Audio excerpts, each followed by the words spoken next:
everybody, this is Mrs. Gill. Now you can see my face without a mask. Pour la prononciation, en anglais comme dans toutes les langues, on a besoin d'utiliser sa bouche, ses lèvres, sa langue, selon qu'elle se pose sur le palais ou sur les dents, et le souffle. Et donc avec le masque, je ne peux pas vraiment vous montrer comment prononcer l'alphabet et la phonétique. Donc j'ai fait cette petite vidéo pour vous aider, pour que vous voyez bien comment je place ma bouche et vous pourrez vous entraîner à la maison devant le miroir. Donc je vais vous lire l'alphabet et ensuite la phonétique. C'est que parfois je vais donner l'impression que j'exagère les sons. C'est exprès pour vous montrer la position. Hein. Donc vous pouvez vous entraîner en exagérant, puis après vous n'aurez plus besoin de le faire. Donc l'alphabet pour commencer. A, B, C, D, E, F,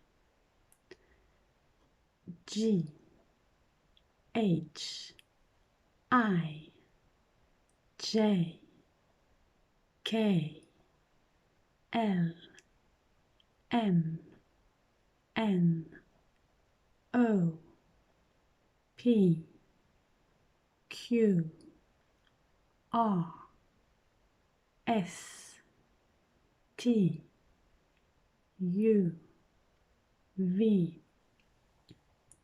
W, X, Y, Z.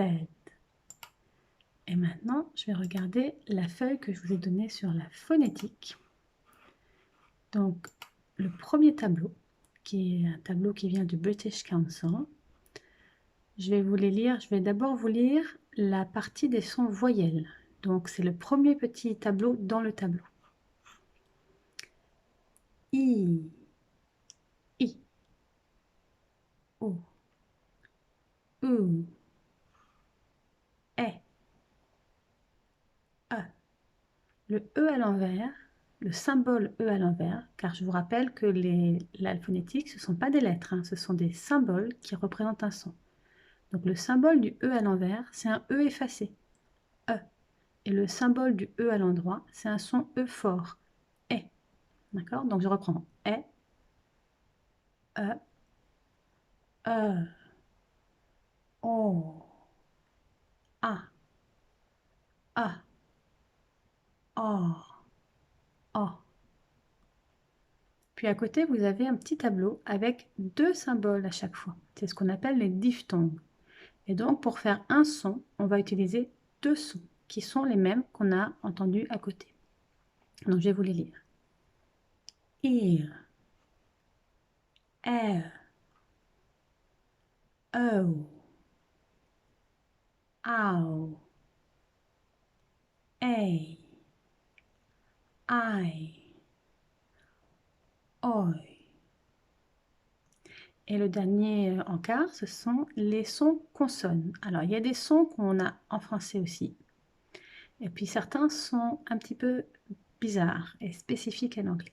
Donc, je vais vous lire ligne après ligne, en précisant quand c'est particulier. Donc, P, F, T.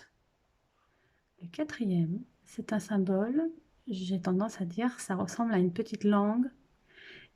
Et il va falloir penser, on tire la langue entre les dents, et on va faire un son soufflant. Langue entre les dents, rien ne vient entraver le son. À côté, on a un son double, tch. Donc on a le son t et le son ch, tch. Ensuite, s, ch, k, b, v, d. Et le quatrième, c'est encore comme une petite langue, mais cette fois-ci avec comme un archet de violon. Pensez-y, vous mettez la langue entre les dents, comme tout à l'heure, mais vous allez vibrer comme un violon. V. Tout à l'heure, c'était F.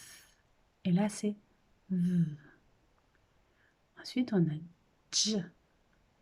Attention, le symbole qui ressemble à un Z, c'est le son J. Vous le voyez juste après. on a le son dj, z, v, g. Le H en anglais, souvent, presque tout le temps, se prononce. M, m. Le symbole 4, c'est un petit son qui rebondit. On fait on a la langue qui se repousse vers le palais et on fait un petit son qui rebondit. Ensuite, on a le son R. R. On retourne la langue vers le palais sans la toucher. R. R. L, O et I. Le symbole qui ressemble à un J, c'est le son I.